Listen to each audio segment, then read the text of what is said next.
جویریہ رضی اللہ عنہا نے بیان کیا کہ ایک روز نبی کریم صلی اللہ علیہ وسلم ان کے یہاں جمعے کے دن تشریف لے گئے۔ اتفاق سے وہ روزے سے تھیں۔ حضرت صلی اللہ علیہ وسلم نے ان سے دریافت فرمایا، کیا کل کے دن بھی تو نے روزہ رکھا تھا؟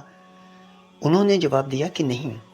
پھر آپ صلی اللہ علیہ وسلم نے دریافت فرمایا، کیا آئندہ کل روزہ رکھنے کا ارادہ ہے؟ جواب دیا کہ نہیں۔ آپ صلی اللہ علیہ وسلم نے فرمایا کہ پھر روزہ توڑ دو۔ جویریہ رضی اللہ عنہ کہتی ہیں کہ حضرت صلی اللہ علیہ وسلم نے حکم دیا اور انہوں نے روزہ توڑ دیا۔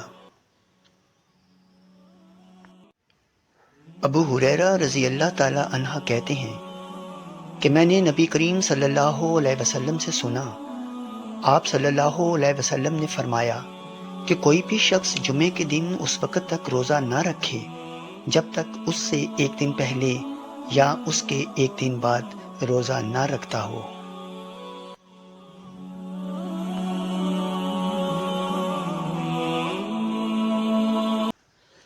میں نے جابر رضی اللہ عنہ سے پوچھا، کیا نبی صلی اللہ علیہ وسلم نے جمعے کے دن روزہ رکھنے سے منع فرمایا ہے؟ انہوں نے جواب دیا کہ ہاں۔ ابو عاصم کے علاوہ راویوں نے یہ اضافہ کیا ہے کہ خالی ایک جمعے ہی کے دن روزہ رکھنے سے آپ صلی اللہ علیہ وسلم نے منع فرمایا ہے۔